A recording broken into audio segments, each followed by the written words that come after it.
Errar é humano, mas culpar os outros é política. E a minha convidada de hoje tem a política no sangue. Boa noite, Estela. Tudo bem? Boa noite, Ed. Eu tô bem, e você? Prazer estar aqui com vocês no Além dos Outdoors. Que bom.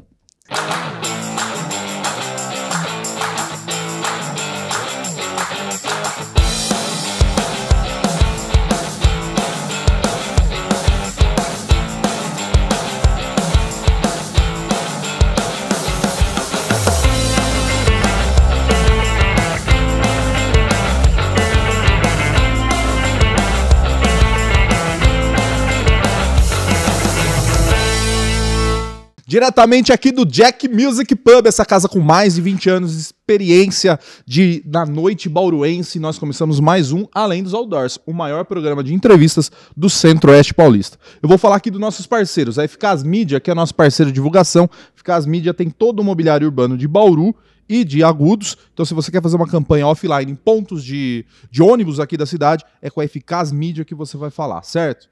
E a FACOP. A FACOP é a Faculdade de Odontologia aqui dessa região, que é referência na área para toda a América Latina, certo? A FACOP, além do curso de graduação, tem mais de 50 cursos de especialização. Então você pode fazer lá sua especialização em harmonização facial, em botox, que eu estou precisando, inclusive, que está fazendo umas rugas aqui do lado. E também colocar lente de contato e etc. Se você for da região, além disso, você pode ir lá se consultar na clínica FACOP, que você não paga consulta nem avaliação, você vai pagar apenas o material utilizado, certo? Dito isso, nós estamos na Bru Mais TV, todas as quintas, 10h30 da noite. Nós estamos na Real FM de Piratininga, às 8 horas da noite. E nós estamos na Cultura Regional, sexta-feira, às 10 horas da noite. E nós estamos nas rádios online aqui de Bauru. Nós estamos em todas as plataformas de podcasts. E provavelmente você está vendo aqui a gente no YouTube, que é onde que a gente bomba, né? Então, é isso aí. Nos acompanhe nas redes tradicionais de comunicação, que nós estamos dominando o mercado, hein, Paulo? Daqui a pouco, qualquer canal que você colocar, vai estar passando a gente. A gente passa no canal 27527 da TV a cabo, certo? Vou começar meu papo com a Estela. Bem-vinda ao Além dos Outdoors.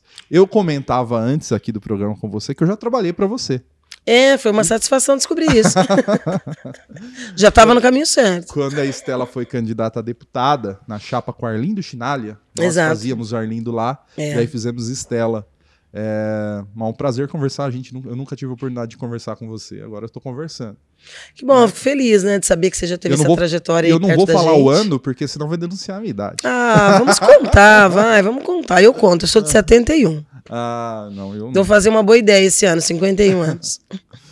A Estela foi vice-prefeita, foi candidata a prefeita, foi vice-prefeita no mandato do Rodrigo Agostinho aqui em Bauru e agora é vereadora aqui em Bauru. E todo esse tempo no PT. Sim. Como começou a sua vida política, Estela? A trajetória da minha família, a vida social, a vida que nós levávamos, me levou para a participação política, né? Uhum. Eu sempre fui muito ligada às comunidades eclesiais de base da Igreja Católica, às pastorais sociais, sobretudo como mulher e preta, periférica. Eu sempre militei também com os agentes pastorais negros, que é um núcleo dentro da Igreja Católica, e isso nos leva a agir e atuar dentro da sociedade. E aí você vai descobrindo os mecanismos, né, da democracia, e os partidos políticos são um desses instrumentos. E essa proximidade com essa questão mais pé no chão, mais periferia, a luta da população mais empobrecida, por direitos, por educação, por creche. Eu me lembro da primeira creche comunitária aqui na cidade de Bauru, a creche Pingo de Gente, lá no Geisel. A primeira horta comunitária aqui foi tocada pela Eva do Sevac, que era uma referência como mulher também na linha de frente do movimento social, que era uma horta para poder subsidiar com alimentos a creche comunitária. Então essa luta por educação, por saúde, por direitos, primeiro na igreja, depois na sociedade, na comunidade, também nos leva para a política, e eu escolhi o PT, que é o meu primeiro, meu único partido, e daí essa militância que nunca terminou, nunca acabou. Críticas ou não a um partido X, é legal quando tem uma identidade. Fulano é de tal partido e milita ali naquela causa, e não tem essa Porque essa promiscuidade que tem hoje, né? Que político, cada hora tá de um lado, vai com um, vai com o outro. É muito ruim, né? Trocar de partido como se troca de camisa, acaba vendendo para o eleitor, para a sociedade, uma imagem de descredibilização dos partidos, né? A gente vive uma época de precarizar a credibilidade da política, e isso é muito ruim para a democracia. Você me disse que você começou essa militância lá na Igreja Católica, né? A Igreja Católica fazia muito esse papel, né? Principalmente quando teve lá... como chamava? Encíclica? Não. Teologia da Libertação. Da libertação. Teologia da libertação. Lá Leonardo atrás. Boff. E depois parou, né? Porque expulsaram muita gente da teologia da libertação. E agora a Igreja Católica está voltando para a política com aqueles núcleos de liderança. Você faz parte desses cursos que eles estão dando de lideranças em algum lugar ou não? Não, eu prefiro me ver como uma liderança que foi forjada dentro da militância da igreja, que a leitura mais crítica da Bíblia aponta a opção pelos excluídos, né? Eu me somo com a teologia da libertação, leio muito o Boff, frequento muitos cursos, muitas atividades que o Leonardo Boff faz, executa, pratica, discute, dialoga, e isso já me preparou para a formação política que eu tenho. Essa opção da igreja pelos excluídos, pela inclusão social, é algo que já está na minha formação, na minha identidade. E isso me preparou como uma figura política no partido, no bairro, na escola, na faculdade. Então, esse diminuir da igreja na área social surgiu também quando cresce dentro da Igreja Católica outros núcleos mais conservadores, né? Como a Renovação Carismática Católica, que a gente respeita muito, mas tem uma visão mais conservadora acerca de uma série de temas, né? Mulheres, a pauta LGBT, a questão da negritude, o social. Eu fiquei muito triste porque minha família, principalmente lá da minha mãe, é muito ultracatólicos. Tem tia freira, meu tio é líder comunitário numa comunidade de vida da Igreja Católica, etc. Assim, votaram todos no Bolsonaro. Eu falei assim, mas gente... Cadê a cristã? Ser cristão e acreditar em certas pautas que esse presidente defende. Aí eu falei assim, mas é totalmente contra. Não, eles faziam, mas assim, armar, vocês são contra a arma, vocês são do amor, do carinho. Não, eles têm argumentos para combater. Frases pesadas, né? Como bandido bom é bandido morto. Depois contou toda uma trajetória de catequização dentro dos presídios, inclusive, que a igreja também é pioneira pastoral carcerária, que acredita em perdão, né? Se você acredita em perdão, você não pode acreditar na frase mais célebre aí do Bolsonaro na campanha, que bandido bom é bandido morto. É contraditório. Bem contraditório. Mas vamos falar da sua carreira política. Aí você veio para a política, a primeira coisa você foi candidata a prefeita, né? Logo a foi primeira num oportunidade. Susto. Sim. Eu comecei, então, na igreja, aí dentro da faculdade de Direito, lá na década de 90, militar próximo ao diretório acadêmico, aí as pautas da juventude, as pautas da universidade, e aí eu venho para o partido político, e aí eu me torno dirigente de partido político. E a minha opção era continuar dirigente. Eu fiquei como secretária de mulheres do partido na cidade, como secretária de organização, depois me tornei presidente, coordenadora regional, fui para a direção estadual e depois, posteriormente, para a direção nacional do partido. Então, eu optei por uma militância dos bastidores e da construção do partido e das políticas públicas que o partido desenvolvia. Mas 2000, a gente faz uma aproximação, né, a convite do próprio Tuga à época. Na época estava no PSB, salvo engano, e propõe uma aliança conosco, onde o PT ofertaria vice. E às vésperas dessa eleição, ele rompe esse acordo político, e aí o partido tinha o meu ex-companheiro, Batata, como vereador, já tinha um mandato, indo para a reeleição, e tinha nomes como o do companheiro Roque Ferreira, que a gente infelizmente perdeu para a Covid em 2020, com chances reais de se eleger. Então nós precisávamos criar uma candidatura. Então eu digo no susto porque não era minha opção naquele momento a disputa eleitoral, mas era o caminhar dentro do partido e da construção, vamos dizer, burocrática e teórica do partido. E isso nos leva a procurar alguém. E aí tinham muitos debates naquela época, né? Eu sempre me senti muito preparada para os debates, porque eu estudo muito, eu sou muito disciplinada. Eu estou notando. Mas aí a gente acaba se tornando candidata a prefeita naquela eleição. Nós tivemos 12 mil votos. Foi uma eleição bastante difícil, fui a única mulher.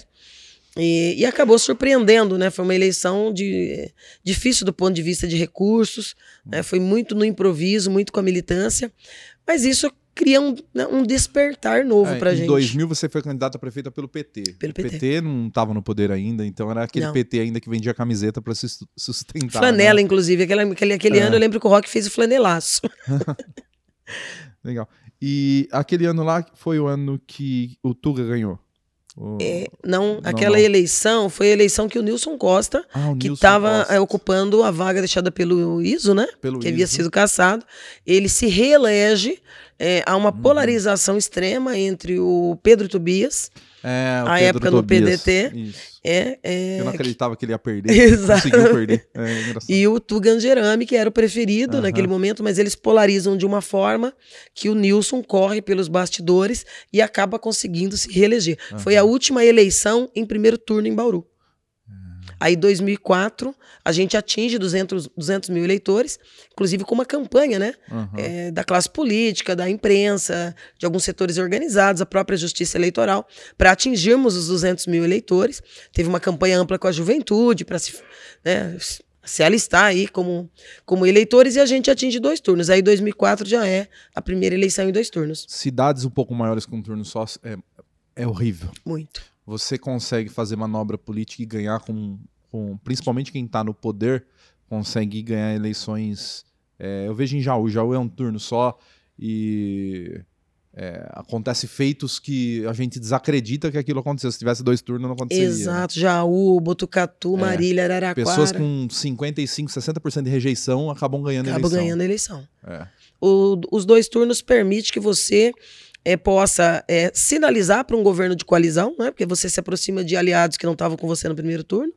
Você tem uma chance de rediscutir o que você ia fazer sozinho num primeiro momento.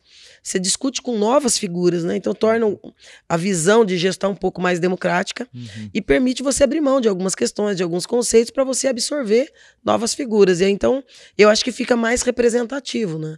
E encerra-se a eleição de vereadores, que é algo que, de certa forma, domina muito a eleição em primeiro turno. Sim. Tem um peso muito grande. Muito grande. No segundo turno já estão os vereadores eleitos. Mais chapas, mais partidos ajudando, tem mais chance. Exatamente. Né?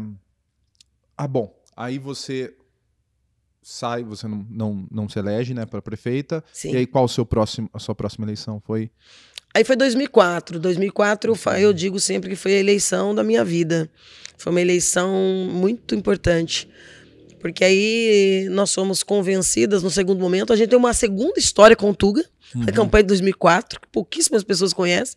Eu já sabia que isso aconteceria de novo, eu já era contra essa reaproximação, mas, de novo, há um núcleo de pessoas dentro do partido que novamente faz esse flerte e novamente o Tuga, né, dá essa passada de mão aí no partido e novamente volta esse debate da candidatura própria.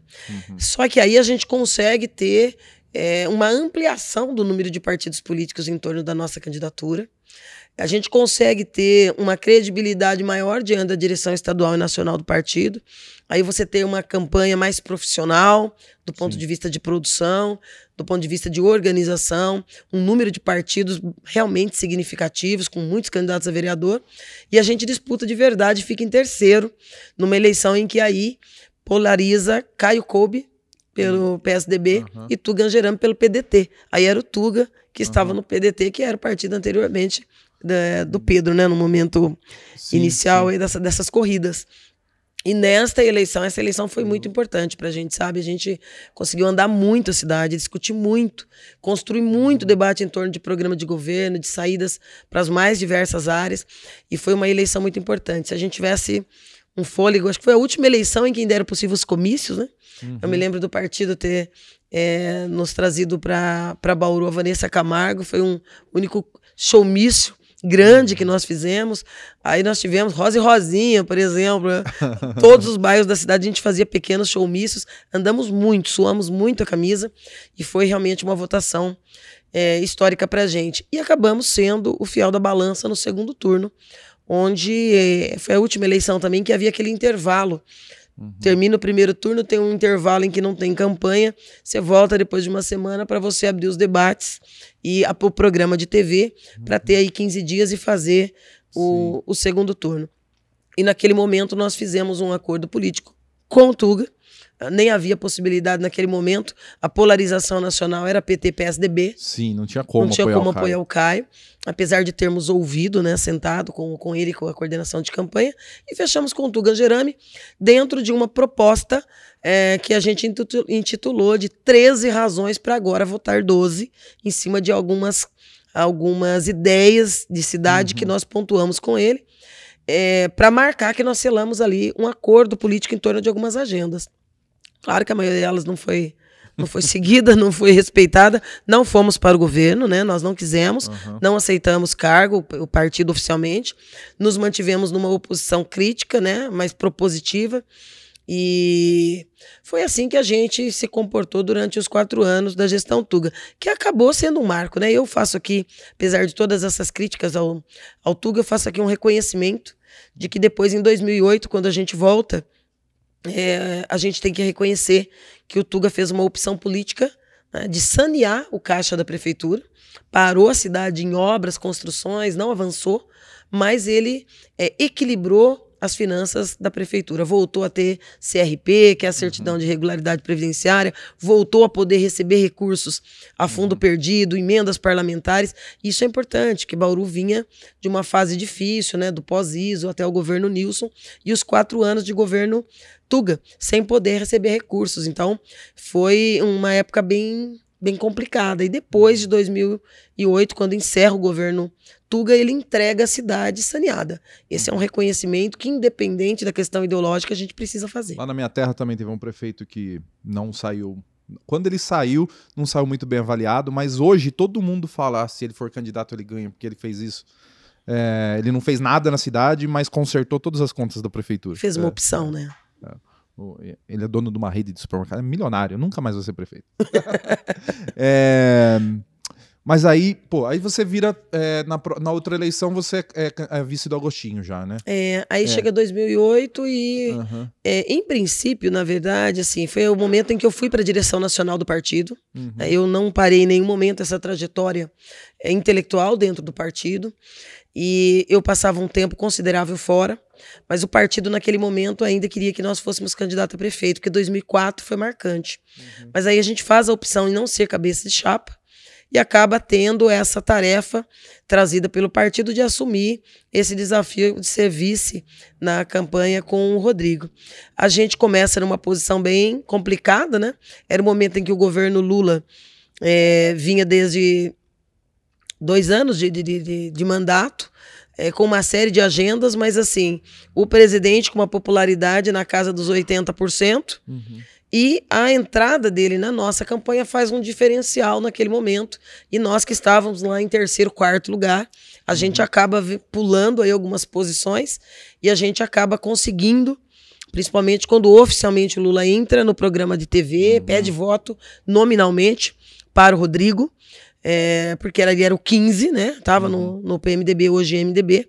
E aí a gente consegue, dentro dessa aliança com a força do presidente Lula na época, irmos para o segundo turno e já virar na vantagem logo no início do segundo turno e vencer em 2008. Eu lembro dessa campanha, eu tava em várias campanhas e todo mundo ansiava por um vídeo do Lula. Era a força que o Bolsonaro teve na última, que ele ganhou em muitas prefeituras, porque era o cara nem precisava ser conhecido, era só falar, eu sou o candidato do Bolsonaro, podia ser o Zé Ninguém lá que ganhava. O Lula também foi assim. Onde ele botava a mão, ganhava. Exatamente. Eu diria com conotações distintas, né? Ondas distintas, momentos da política e da história bastante distintas, mas seguramente foi isso que nos impulsionou naquele momento e fomos, de fato, uma das poucas cidades no país em que o Lula entrou oficialmente numa campanha. Ele tinha um cuidado muito estratégico com a equipe dele de não se envolver, principalmente em candidaturas fora do partido. Mas nós conseguimos com todos os contatos internos, esse apoio do presidente. E aí chegamos nessa parceria. Foram reeleitos de maneira estrondosa, né? Fomos reeleitos com grande vantagem. Aí volta de novo o agradecimento, né, ao Tuga, porque ter as finanças saneadas e a prefeitura em situação regular com a Previdência nos permitiu receber muitos recursos. E o governo Lula ele tinha um diferencial de quaisquer outros governos, né, que o antecederam ou que vieram após ele, que é uma agenda municipalista. Então, criou ministérios estratégicos, investiu como na integração nacional, proporcionou o Ministério das Cidades, numa agenda em que o Estado e o governo federal é uma metáfora. O que existe mesmo é um aglomerado de municípios. E aí, a partir disso, você tem regiões administrativas, estados e o governo federal. Quem foi prefeito nessa época nunca mais vai ser sempre lembrado. Porque Exato. toda cidade tem aquela crechinha com o portão colorido na frente, toda tem os PSFs, todas ganharam o SAMU, todas ganharam aquele kit de caminhão, que é um caminhão diferente, internacional, com uma máquina, não sei o que lá. Exatamente, os caminhões, as patrulhas rurais. Estão aí até hoje. Todo mundo ganhou e os prefeitos ficam... muito se gabando disso, né? Mas na época o governo federal era uma mãe. Porque era uma agenda municipalista, né? Se você transforma a cidade, você está transformando o Estado. Essa é a lógica. Por exemplo, as primeiras cidades na nossa região, durante o governo Lula e Dilma, a conseguirem recursos a fundo perdido ou juro subsidiado na eventualidade de financiamento para o tratamento de esgoto, que era uma pauta do governo, porque é uma das pautas do milênio, uma das pautas da ONU. Saneamento ambiental, saúde pública. Foram Botucatu e Lençóis Paulista, na época governados simultaneamente pelo PSDB e pelo DEM. Então não tinha essa coisa de puxar para cima, dizer, eu vou beneficiar os meus, né? Mas tinha uma política pública. Na minha cidade lá era PSDB. E exatamente. ganhou as mesmas coisas que os outros governos do PT ganharam. Republicano, foi exatamente assim. Então, para nós foi importante. Foram os primeiros 4 anos, nos permitiu essa popularidade para os outros 4. Mas aí, depois de vice-prefeito, você está vereadora. Estou. Está vereadora. E aí, como tá a cidade? Tá difícil. Tá difícil. Tá uma pedreira, Ed. Deixa eu te fazer algumas perguntas que me afetam. Sim. Tá? Vou usar o programa para reclamar das coisas do meu dia a dia. Diga lá. Eu não sou daqui, né? Como já te falei. Eu sou de Mineiros do Tietê e minha vida social é em Jaú. E agora estou morando aqui na Castelo Branco. E o asfalto é insuportável andar ali. Sério? Meu carro não entende que eu preciso comprar um 4x4 para andar por ali. Eu tive que trocar pneus 2 vezes ano passado. E hoje, na hora que eu tava vindo, fizeram um tapa-buraco lá. Conseguiu ficar pior? Como eu conheço, já trabalhei, eu sei como que é feito um tapa-buraco decente. Eles estão jogando piche, nem rolo tá passando. Você joga lá, passa as pedrinhas, bate no carro e risca seu carro. A cidade tá com asfalto horrível, né? E vai resolver. Eu vi que estão fazendo alguma coisa, mas isso tem. Eu sei que tem dinheiro, né? Mas o que está acontecendo? O nosso problema é bem maior do que esse, né? Que, na verdade, não está só com asfalto horrível, né? A gente está com uma política pública horrível, sofrível. Eu acho que a primeira avaliação que nós temos que fazer é que a eleição desta prefeita, Sueli Rosim, é acidental. E por ser acidental, ela não chega com um programa de governo e não chega com uma experiência nem com uma expertise, nem da cidade, nem de como governar uma cidade. E Bauru, sem nenhum menosprezo a qualquer cidade pequena, não é uma cidade pequena. É uma cidade de 400 mil habitantes e com a complexidade dos problemas urbanos que Bauru tem, né? Tem um crescimento desordenado do ponto de vista dos loteamentos, né? O regulamento aí do Estatuto da Cidade, plano diretor participativo, lei de uso e ocupação do solo é extremamente complexo em Bauru. Então você tem muita desestrutura. Isso requer um conhecimento técnico, um conhecimento político que ela não tem. Não tem porque não é daqui, mas também não tem porque não tem um preparo político e administrativo para isso. Então ela é a jornalista, né? Também nenhum demérito aos jornalistas, já vi grandes prefeitos que vieram dessa área. O Paulo aqui é jornalista, eu sou. Não sou nem louca de atacar jornalistas aqui onde eu tô, né? Mas esse desconhecimento do administrativo faz com que ela, por exemplo, inicie 2021 sem nenhuma preocupação com algo que é tipo assim, ó, é livro de cabeceira. Você manter equipe de tapa-buraco profissional é uma necessidade. É a melhor política? Não, naturalmente. Você tem que ter um plano de pavimentação, de recuperação asfáltica. Mas nem o de tapa-buraco tínhamos. Então você encontrava, tanto no centro, Altos, em outras regiões ditas mais nobres da cidade, os mesmos problemas que começaram a ficar agigantados demais nos bairros periféricos. Então aqui na Rodrigues, aqui na 15 de novembro, na 7, você ficava sem um pneu. Por quê? Porque abriam verdadeiras crateras. Some-se a isso uma falta de planejamento do Departamento de Água e Esgoto, que é a nossa autarquia. Que aí começou, ao invés de abrir só aqueles buracos para consertar a questão das tubulações, dos espaços de coleta ou de distribuição de água, demorava para cobrir. E aí começou a virar uma espécie de lombadas, né? Então eles fazem aqueles recortes retangulares. E não corrigia. É só a prefeita manda. Você tá entendendo? E aí foi se acumulando muito, Ed. Então, a parte de pavimentação tá muito precária. Nunca esteve tão precária. Porque nem se faz com eficiência o tapa-buraco. E aí não é culpa dos servidores. Nós temos ali meia dúzia de servidores encarregados disso. Uma cidade desse tamanho, você não vai dar conta. Então, naturalmente, assim que entrou, ela tinha que ter tido uma preocupação com as equipes emergenciais, mas não tinha a expertise e não trouxe uma equipe com o preparo necessário para isso. 2 anos depois, metade do governo já. É isso que acontece, é o que está acontecendo, esse retrato que você descreveu aqui. Eu entendo bem isso, porque na política nacional falam muito disso, né? De o político não político. E eu tenho pavor cada vez que alguém fala isso. Eu também. Você quer ser operado por um médico que não é médico? Eu não. Então, o lugar de política é para político. Exatamente. Você tem que entender de política, tem que ser da política, tem que saber como que é mas eu administro minha empresa muito bem. É outra coisa, a prefeitura não funciona igual a empresa. Um exemplo, o secretário de saúde, que já foi o anterior, o doutor Orlando, que pode ter feito um trabalho bom na Unimed, que está na esfera particular. No serviço público, provocou um verdadeiro caos. Não tem a experiência de trabalhar com servidores públicos, o ritmo, as regras, não é? Então você não tira uma nota e manda pagar. Você tem procedimentos. E isso leva tempo, você tem que ter um planejamento com antecipação. Então você cria um caos em plena pandemia. O que as pessoas não entendem da administração pública é exatamente planejamento. Exato. Porque, fala assim, porque demora para comprar, na minha empresa eu mando fazer. Tudo bem, então você tem que planejar antes. Exato. Tá evidente, né? Exatamente. Ou vai lá e muda as leis, né? É por isso que tem um orçamento um ano antes, né? Stella, tirando as reclamações que eu tenho pessoais para fazer, vamos lá. Aqui em Bauru tem alguns problemas crônicos, né? Como falta de água que acontecem. Eu não sou apetecido disso. O condomínio que eu moro tem uma caixa d'água gigante lá que a gente não sofre com isso. Sim. Mas eu vejo muito a barbearia onde eu corto o cabelo. Às vezes eu vou lá reclamar e eu não tenho água para trabalhar. O que está sendo feito? Está sendo feito alguma coisa para resolver isso?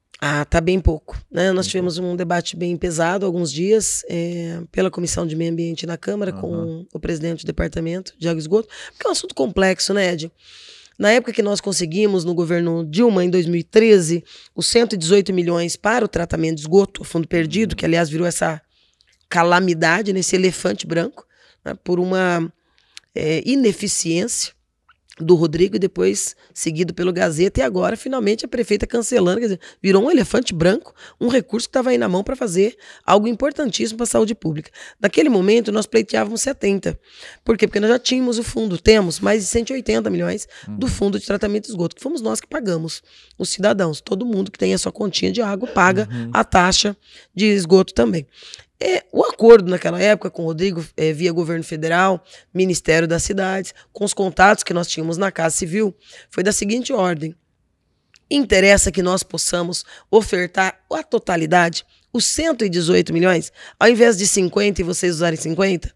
Por quê? Porque aí vocês poderiam usar os recursos, que na época já era de mais de 100 milhões, que está no fundo, para vocês fazerem a modernização do Departamento de Água e Esgoto.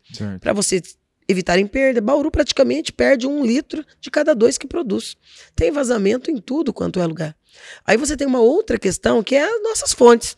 O Batalha está numa batalha para continuar sobrevivendo. Você não tem um plano de recuperação de mata ciliar, né, de acompanhamento dos proprietários. Você tem muita área de pastagem, você tem muito eucalipto na região, não só da origem do Batalha como um todo, toda a sua extensão. Você tem uma lagoa de captação extremamente esgotada, que não dá mais conta. Você precisaria construir uma nova. E o Rodrigo topou. Essa foi uma das coisas mais assim que eu abomino que ele fez, porque aceitou, e assim que nós conquistamos os 118 milhões, abriu mão do compromisso. Voltou atrás com o compromisso de investir os recursos do fundo, que deveria passar por lei autorizativa da Câmara. Não fez, abriu mão. Não, vou deixar isso aqui como garantia. Portanto, passou todo o restante dos anos, né, os últimos 3 anos do governo, de 13 a 16, sem investir pesadamente na contenção desse desperdício, na modernização, na questão da lagoa de captação, na questão do próprio Batalha. Não é? Não adianta você fazer campanha, não desperdice água. Não é só isso. É algo muito mais complexo. É uma política pública de captação e distribuição, em que você também tem que ser eficiente. O número de desperdício em espaços públicos, como as próprias caixas, é um absurdo. Então falta muita água porque falta muito planejamento. Vamos resolver a curto prazo? Particularmente eu não sou otimista, não. Foi anunciado que em janeiro se faria toda a limpeza do espaço de captação da lagoa. Por quê? Porque está dominado ali, né, por algas e outras espécies, e aí, quando vem as chuvas, a gente perde muito de armazenar muito mais água, porque chove muito em Bauru. Sobretudo agora que a natureza está bem desequilibrada, né, graças aos homens. É engraçado, né? Chove, alaga tudo e depois não tem água. Depois não tem água, exatamente. Sem contar os mecanismos, né? Eu visitei... Morre afogado ou de sede. De afogado ou de sede é piada. Mas não é. Eu fui visitar 2 sindicatos recentemente para uma discussão sobre assédio moral e eu fiquei impressionada. O Sindicop, que é o Sindicato dos Agentes Penitenciários, e o Sindicato da Construção Civil, os trabalhadores na construção civil. Mas a racionalidade empregada para captação de água da chuva, para reuso de água de determinados espaços, e para geração da própria energia com o sistema fotovoltaico. É fantástico. Não estão mais pagando energia, está sobrando. Porque o que você produz, você joga na rede. E a água, eles usam pouquíssima água que vem da rua, que vem do DAE. O reaproveitamento para limpeza é fantástico. Quer dizer, essa é uma visão macro, né? Que modelo que nós estamos construindo de UPAs, de UBSs, de escolas, né? De todos os próprios municipais, se constrói com essa vertente? Não se constrói. Não se constrói com essa vertente. Então você não dá exemplo enquanto agente público. Você, poder público, não dá exemplo nem da vazamento, nem de modernização dessa forma de construir. Então, assim, tá de parabéns quem faz. Eu sei que tem uma imobiliária lá na Getúlio Vargas também, que eu visitei há uns 5 anos atrás. Vou citar o nome, né? Mas, assim, que já faz isso. E é maravilhoso, porque, tipo assim, desperdício zero em absolutamente tudo, tanto do ponto de vista da energia quanto da água. Então, depende muito de educação, depende muito de planejamento. Mas eu acho que está caminhando a passos de tartaruga nessa gestão, porque o que foi anunciado para janeiro, por exemplo, não aconteceu. Pior, aí eles contrataram um serviço de uma equipe ligada a uma universidade que apontou que vai ter que ser bem devagarzinho porque a retirada das algas vai ter que obedecer lá uma tabela para não liberar muitas toxinas. E, assim, seguindo o ritmo do que foi apresentado, é realmente de chorar. Porque daqui 2 anos não terminou de limpar nem a lagoa de captação. Quer dizer, o que é que nós vamos fazer? Então, assim, é uma visão ainda muito tímida, muito tacanha, muito pálida de como resolver o problema. Então, infelizmente, eu acho que a gente ainda contribui. Resolver o problema do esgoto. Falaram que tem um caminhão de dinheiro aí para resolver o esgoto. Então, eu quero saber. Então, veja só, já gastaram boa parte do caminhão, que foi a fundo perdido. A obra tá lá, também a passos de tartaruga, aqui com muita culpa do Rodrigo, né? Fez uma licitação às pressas, né? Contra a minha vontade. Não havia necessidade de terminar naquele governo a licitação. Uma licitação de 118 milhões para coletar e tratar o esgoto de uma cidade como Bauru. não é para se fazer às pressas. Pouquíssimas empresas têm capacidade técnica e condições de participar de uma licitação como essa. Então foi feito de forma muito rápida, com pouquíssima discussão sobre o modelo, e aí acabou virando o problema do problema, que depois no governo Gazeta não se estancou, se agravou, é a empresa contratando a empresa para resolver o problema da outra empresa, e agora a prefeita Suelen, no início do ano, rompendo o contrato, judicializando o processo para chegar na novela que agora foi apresentada. Ou seja, a saída é a gente fazer uma PPP. Já gastou milhões e milhões e milhões, agora vamos entregar para uma iniciativa privada que já pegou essa fase pronta, né? Pronta entre aspas, e aí ela opera por 30 anos, ou seja, acabou privatizando aquilo que nós conseguimos com muito esforço, recursos públicos para construir por conta do próprio município com recursos nossos e que já deveria estar operando. Então, pressa não é uma boa receita, ser afoito não é uma boa receita, não ser diligente é uma receita para o fracasso e, infelizmente, a gente fica sem resolver o problema da água, sem resolver o problema do esgoto. Triste. Triste, né? Eu tô ficando triste. Eu cheguei alegre aqui. Eu tô triste. É um choque de realidade, Ed. Viu? Ali perto de onde eu moro, tem o recinto onde tem a Expo. É um grande lugar, numa área que tá ficando nobre na cidade, né? Muitos condomínios estão se construindo para lá, né? Tem um condomínio de frente ali, né? E é uma área que foi doada para a prefeitura, né, mas estava em concessão para uma empresa. E agora essa concessão terminou, né, e voltou para a prefeitura. Como está o impasse lá dessa área? É uma novela, né? É uma novela.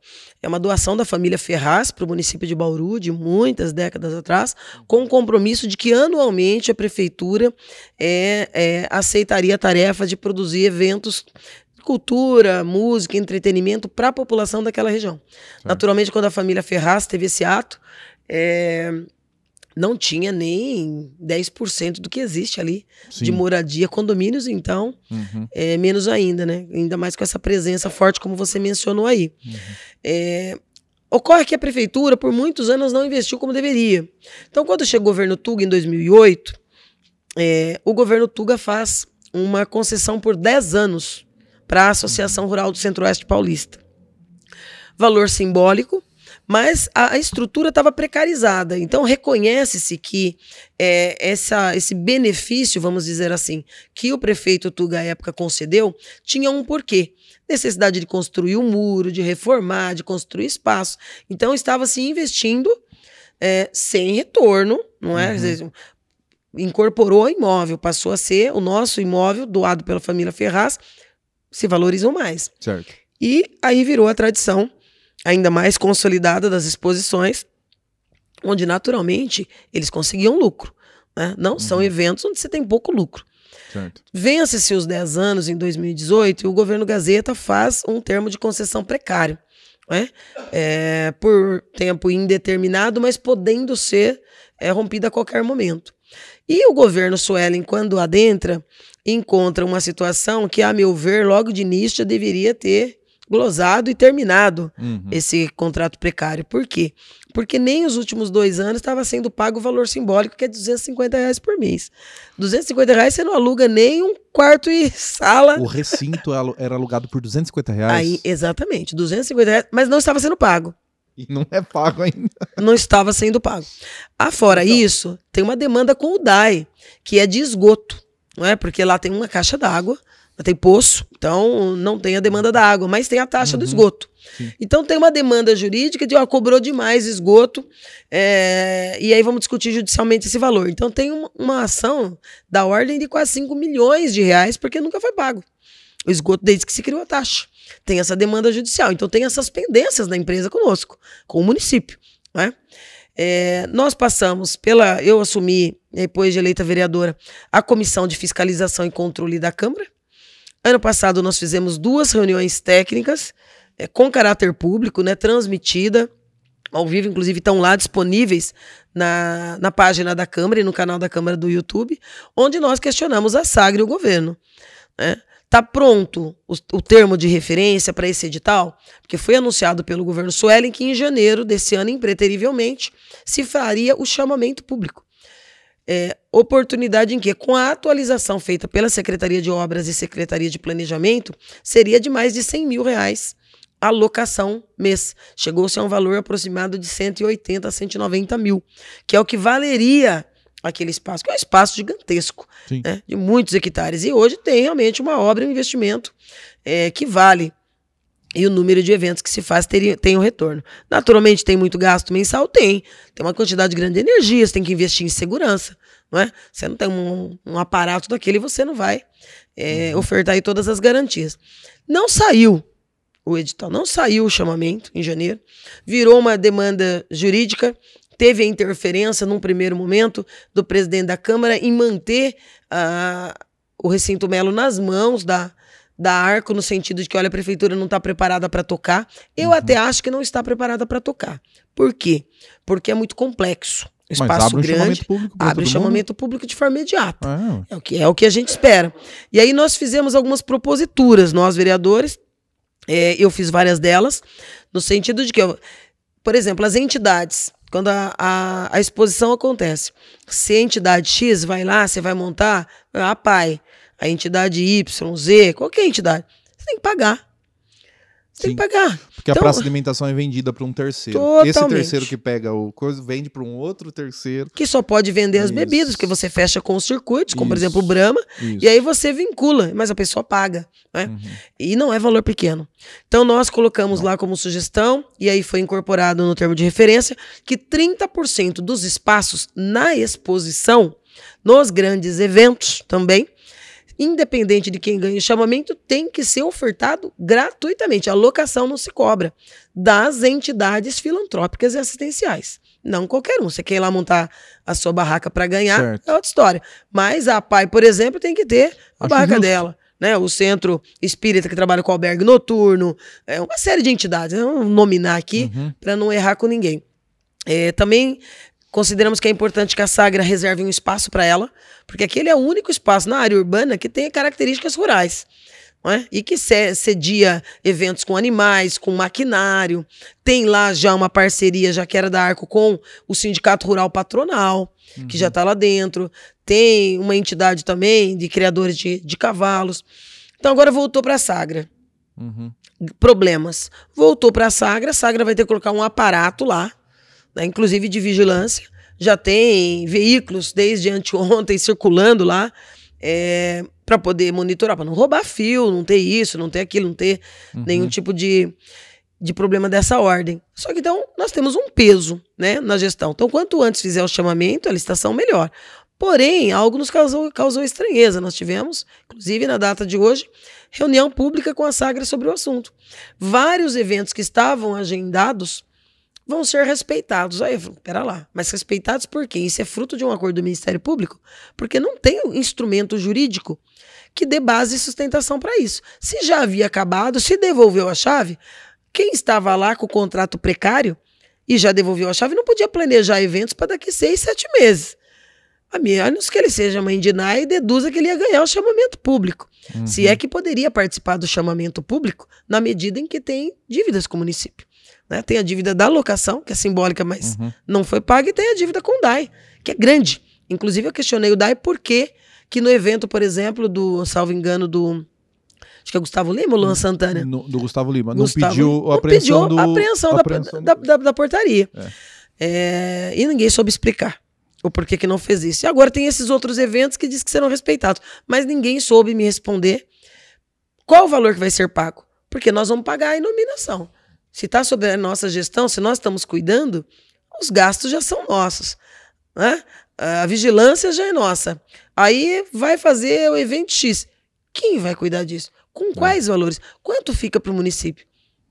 Então essas questões nós decidimos semana que vem. O dinheiro rola. Com eu certeza. Conheço os eventos. Com certeza. Eu vim aqui no show do Alok, aqui no Centro de Exposições, era R$40 o ingresso mais barato.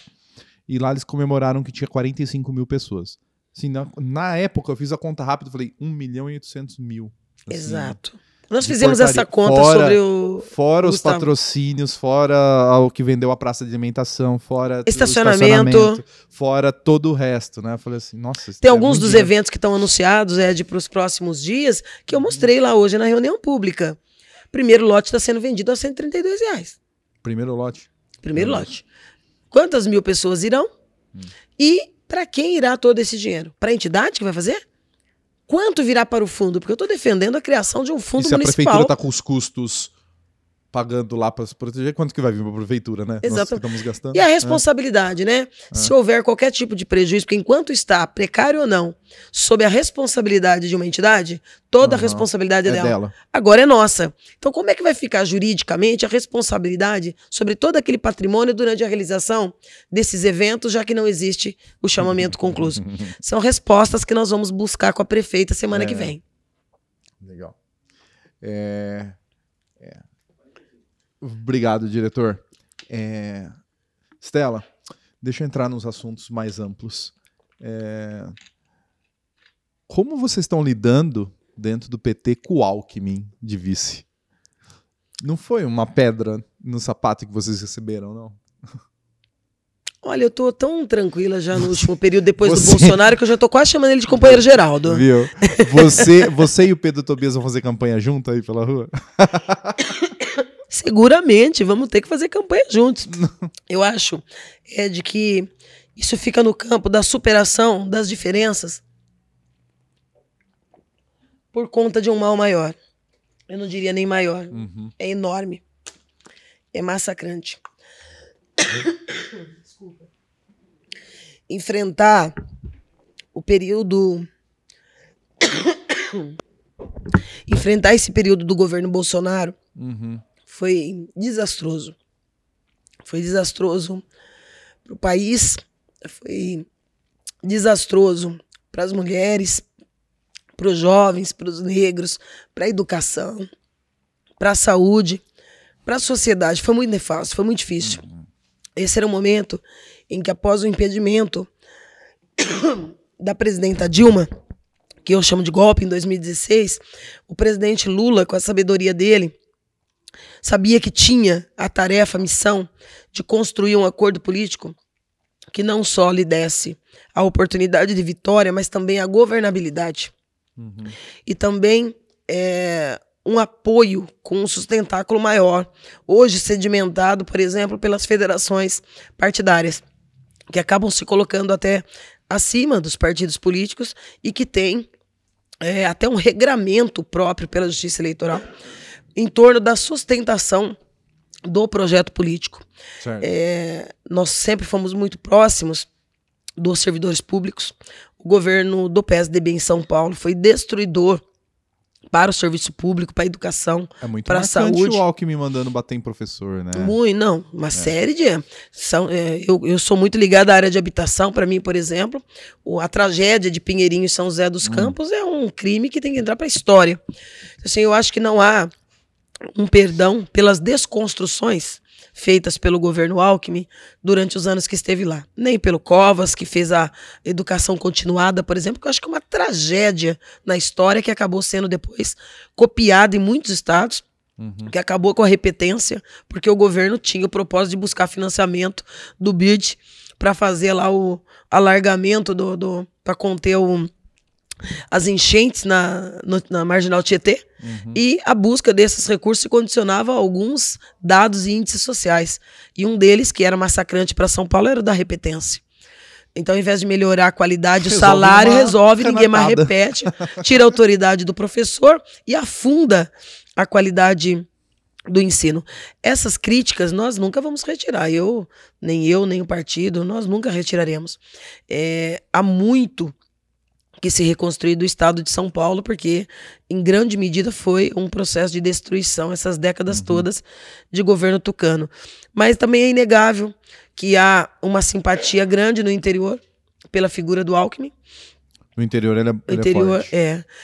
Houve um investimento grande, né? Até porque a forma dele de trabalhar, o republicanismo tucano não era o mesmo do PT, né? Então, onde era o meu, eu levo. Isso. E aí se aparelhou. Então, ele tem uma força no interior. E esse pragmatismo, na minha avaliação, é necessário. no momento de eleição. Você não pode ficar só com o puritanismo, também não dá para você fazer revolução virtual, né? A sociedade está numa fase, agora, num despertar, mas ainda tem uma legião. Eu tenho dito que é tão terrível esse período que nós vivemos com o Bolsonaro, que houve um processo de idiotização coletiva e de desconstrução da lógica. Então, algumas pessoas são bolsonaristas porque são, sem explicar por quê. Não é? Eu acho uma das coisas assim que mais eu respeito muito a pauta e a agenda LGBTQIA+, por exemplo, e saber que existe um grupo gays com Bolsonaro agride a minha inteligência, porque ele é muito violento com a população LGBTQIA+. Assim como quando eu vejo negros, linha de frente, apoiando, as ofensas ditas por Bolsonaro à população preta é absurda. As mulheres, quando eu vejo as mulheres defendendo o Bolsonaro... Conheço várias. Misógino, conservador, machista. Então, assim, essa desconstrução é tão devastadora para a sociedade, para a democracia, que eu vi, se não com naturalidade, eu vi com uma aceitação, sem muito obstáculo, essa junção que o Lula costurou, muito bem costurada, abrindo espaço, inclusive, para o crescimento do Haddad, não é? Que foi muito bem na eleição para presidente, e agora se coloca como primeiro nas pesquisas para o governo do Estado. É a primeira vez que o PT consegue abrir essa vantagem. O Haddad, que é um professor, ele até fez um comentário, viu? Não sei se você viu. Ele fala, o Bolsonaro fala que é conservador, e alguns conservadores falam que apoia o Bolsonaro porque ele é o candidato do conservadorismo e da família. Bolsonaro casou não sei quantas vezes, tem um monte de filho com várias mulheres.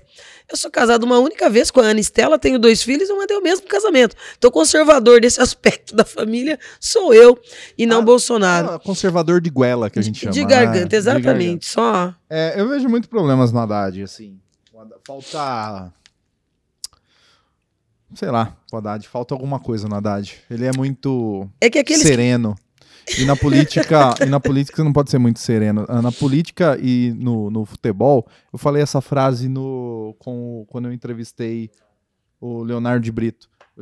Falta um pouco de mau-caratismo, falta um pouco de sabe, de brio. Senão você não... Mas você sabe que muitas pessoas tinham essa visão dele, até porque assim, ele tem um perfil realmente muito intelectual, mas a campanha de presidente eu acho que fez um bem danado a ele. Acho que a experiência na prefeitura de São Paulo também. Ter perdido a eleição lá também. Perdido a eleição no primeiro assim, turno sendo prefeito. Ele é ruim de campanha.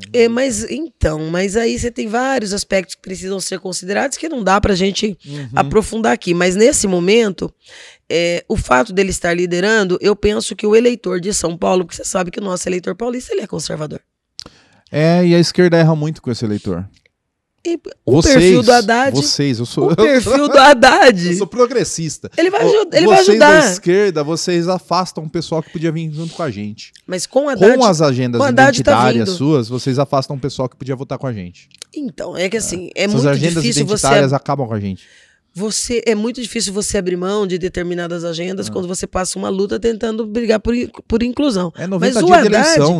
Haddad é exatamente, 90 dias, pelo amor de Deus. O Haddad é exatamente isso que você está falando. Ele tem essa forma serena, mais intelectualizada, mais tranquila de, sem abrir mão dessas pautas, apresentar e vender, no bom sentido, a nossa proposta para o Estado de São Paulo, sem ter essa postura que você está dizendo que às vezes afasta, que é mais forte no Lula, por exemplo. A gente precisa falar de emprego, de economia, de educação, de postinho de saúde lotado. Na hora que a gente vai para a agenda identitária, a gente perde.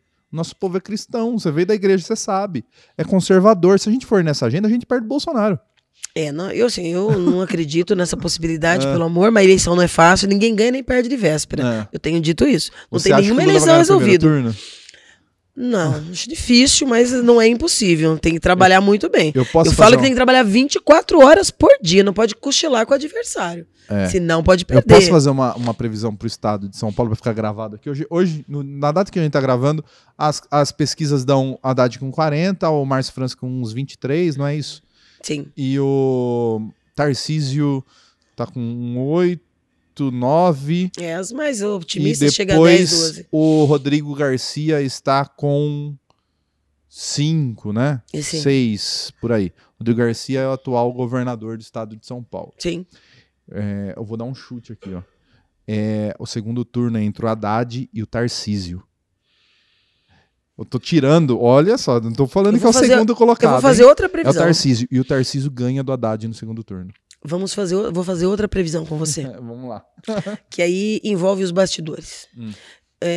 Na minha avaliação, o Tarcísio não se mantém candidato.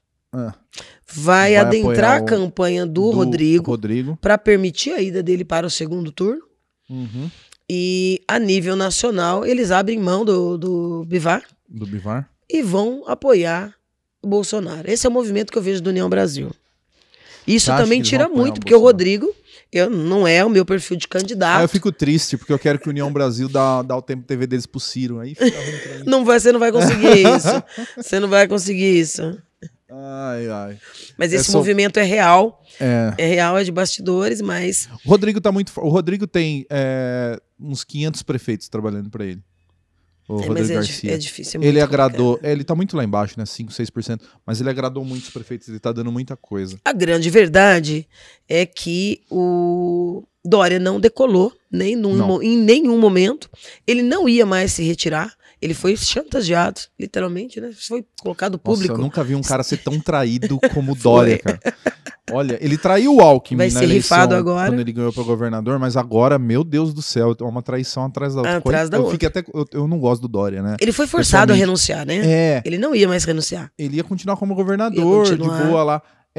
Foi forçado. Eu nunca vi um cara ser tão traído. Ameaçaram ele, os próprios tucanos ameaçaram ele, inclusive de CPI, caçar o mandato por corrupção. Quer dizer, então realmente ficou uma situação delicada. Mas o cenário eleitoral ainda está muito indefinido, né? De muita coisa vai acontecer. Sobretudo no campo da centro-direita e da direita. Você vai trabalhar para quem, para deputado? Você tem candidato a deputada? Mim, você é candidato a deputada? Deputada estadual. Pré-candidata a deputada estadual. Legal. Contrata a produtora aqui pra fazer seus vídeos. Aí, ó, mandar o portfólio. Tô zoando, ele não faz política. Merchan, hein? Deixa eu fazer mais uma pergunta local pra gente encerrar. Certo. Eu vi que a minha produtora é muito competente. Você conversou com a Israel, né? Sim. Pra cá. Ela falou assim que você era contra a poda das árvores, o corte das árvores da Getúlio. Onde que passou uma vida inadova lá. Ocupamos lá, inclusive. É verdade, vocês ocuparam lá. Fomos lá acampar lá. E aí, como foi isso aí? Por quê? Foi forte. Porque aquilo pra mim é o que o movimento chama, movimento em defesa do meio ambiente, de arboricídio, né? Sem nenhum processo, sem nenhuma discussão, tudo truncado, tudo secreto, tudo de gaveta. Com uma visão muito clara de atender aos interesses de alguns empreendimentos habitacionais, numa área que está extremamente adensada, para facilitar a vazão de trânsito. Acabaram com 51 árvores de 70 anos de idade. Isso é um crime. Eu apelidei a prefeita de Suelen Motosserra. Eu costumo ir na sessão toda segunda com uma camiseta com o tema da semana, né? Já virou uma marca. Naquela semana nós fomos literalmente com essa marca, porque a foto era muito feia, era criminosa. E se você vê o que aconteceu, não resolveu problema nenhum de trânsito ali. Não, ficou continua ruim, horrível. Eu passo ali todo horrível. Não, continua ruim. Pior, tornou o solo que era de fácil absorção, porque era mato permeável, agora é impermeável e criou uma nova Nações lá embaixo, porque tá estourando tudo lá embaixo nos trilhos. Quando é dia de chuva forte, a Comendador virou uma cachoeira, né? Desce aquela água numa velocidade espantosa, acabou ali, os canteiros estão sendo destruídos, em dia de chuva você não pode andar lá. É área para ser evitada tanto quanto a Nações, porque isso é uma questão de racionalidade. Eu sei o que você está pensando, mas isso é impopular, porque o bauruense está começando a ficar irritado com o trânsito. Extremamente. Para chegar aqui, eu cheguei atrasado hoje para a entrevista, a vereadora chegou primeiro aqui, ó. A Duque aqui tava horrível. Eu tô começando a ficar bravo de morar. Tá virando São Paulo isso daqui. Não tá virando São Paulo, porque não é nem perto do tamanho de São Paulo, mas tem pouca estrutura. Pouquíssima. Falta alargamento de avenidas, falta rua, falta vias de trânsito rápido. Agora, o nosso plano diretor, Ed, é de 2008. Ele tinha que ter sido revisto em 2018. Nós estamos em 2022. Não foi.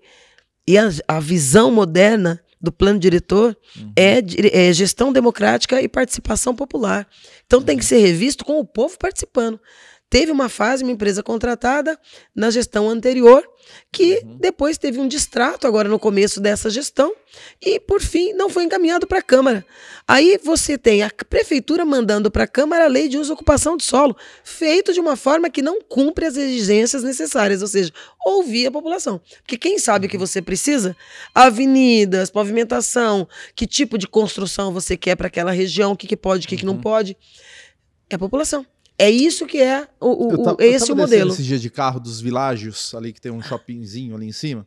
Village Mall. Village Mall. E ali, o lado de lá da pista, o amigo aqui do programa, José Jorge, ele é dono das terras ali, falou que vai sair 7 condomínios lá. E aí, descendo, tem mais 2 anúncios, 2 construtoras que vão fazer prédios. Prédios, né, pro trânsito, porque é um pedacinho pequeno de ocupação para um monte de gente. Aí você vai. Chega na hora que ela chega na ponta da Getúlio, ali no McDonald's, na ponta da Getúlio, é 2 pistas simples. Uma ruinha simples. Uma vai e uma vem. Falei assim, e tinha fila de carro para entrar. Falei assim, com essa já tem fila. Rua simples, vão construir todos esses empreendimentos imobiliários aqui para cima, e só que ninguém mais passa aqui. Porque o tanto de carro que vai ter, assim, eu acho que para deixar alguém construir mais alguma coisa lá pra cima, tem que ter a contrapartida de fazer uma avenida aqui contornando, sei lá, alguma coisa. Mais do que isso, um dos instrumentos do Estatuto da Cidade, que é uma lei de 2001, é a outorga onerosa. O que significa isso? Você pode construir o que você quiser, mas você vai ter quantificações de mensuração econômica de volta para o município para você investir em políticas públicas. Todo mundo quer construir na mesma região. Então você está construindo uma cidade de ricos e uma cidade pobre. E um trânsito insuportável para qualquer um. Nossa, e está criando um apartheid. Bauru é muito dividido mesmo. Extremamente. Nas outras cidades, tipo assim, já tem o bairro lá, os Franceschi, que é mais rico, mas assim, aí depois construído o condomínio do outro lado, então você passa por um bairro pobre para chegar no mais rico e no... Então é meio assim, jogado. Aqui o norte é dos ricos, o sul é dos pobres, né? Não, ao contrário. O sul é dos ricos, o norte é dos pobres. E, inclusive comunidades que chegaram aqui na Zona Sul antes, que a classe média alta e os ricos, que é, por exemplo, Jardim América, a própria favela, que agora a gente nomina tecnicamente comunidade, né? A comunidade Jardim Europa está ali há 40 anos. Não tinha esses condomínios, tinha 2, 3 condomínios. Né? Então você percebe que há uma tentativa de expurgar essa população para você ficar somente com um determinado padrão. Aqui a Zona Sul parece o Morumbi em São Paulo, que tem aquele prédio que é todo viradinho, que tem piscina, inclusive na sacada. A pobreza extrema encontra a riqueza absoluta. Né? Tá ali colado. E isso incomoda alguns setores. Então a cidade vai sendo planejada para você deixar os pobres num determinado lado da cidade e os ricos do outro. E, se possível, dificultar que eles venham por esse lado aqui, né?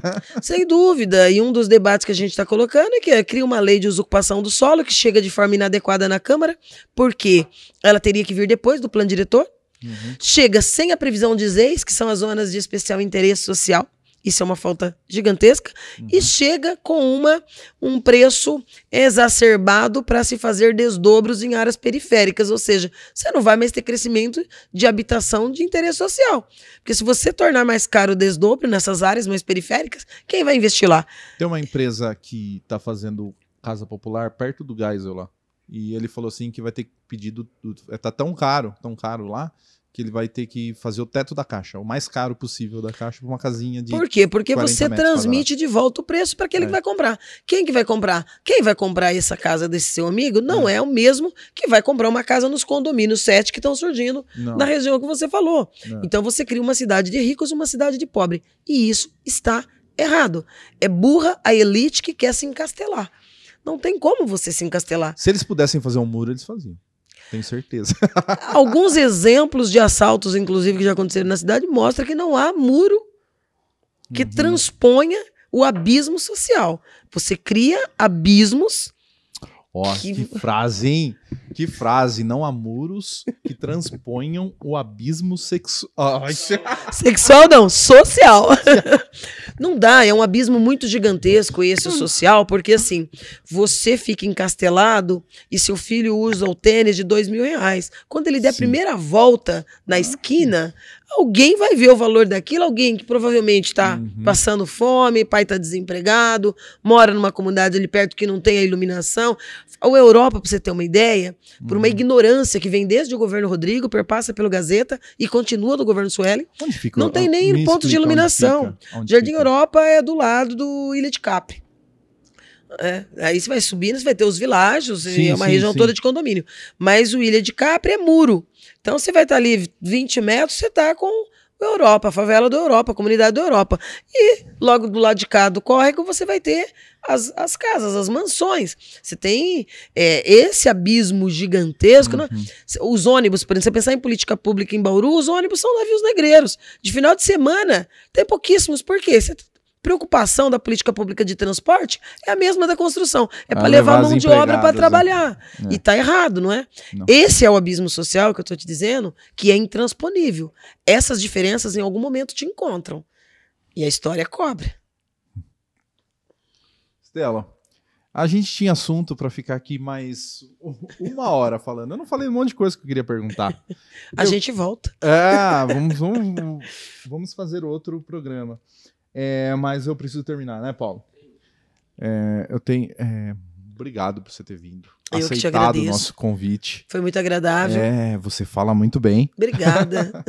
E tem muitos argumentos. Eu quero fazer não uma entrevista, um debate com você, que eu quero te afrontar em algumas coisas. Vamos lá! Nós somos o Além dos Outdoors, o maior programa de entrevistas do Centro-Oeste Paulista. Estamos encerrando essa entrevista com a vereadora Estela.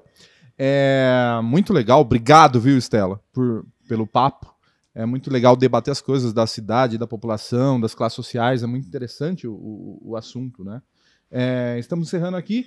Vou falar dos nossos parceiros, Eficaz Mídia. Se você quer fazer uma campanha offline em Bauru e Agudos, a Eficaz Mídia tem o maior número de pontos de ônibus. Aliás, a Eficaz Mídia tem o maior mobiliário urbano do interior do estado de São Paulo, mais 900 pontos de ônibus, que você pode usar para estampar sua marca em toda a cidade. E a Facop. A Facop, além de ter o curso de graduação de odontologia, lá em Piratininga, no período noturno, que é um diferencial, ela tem mais de 50 pós-graduações para você que já é dentista e quer ampliar o seu atendimento. Além disso, para você aqui da região, você pode fazer consultas lá na Facop.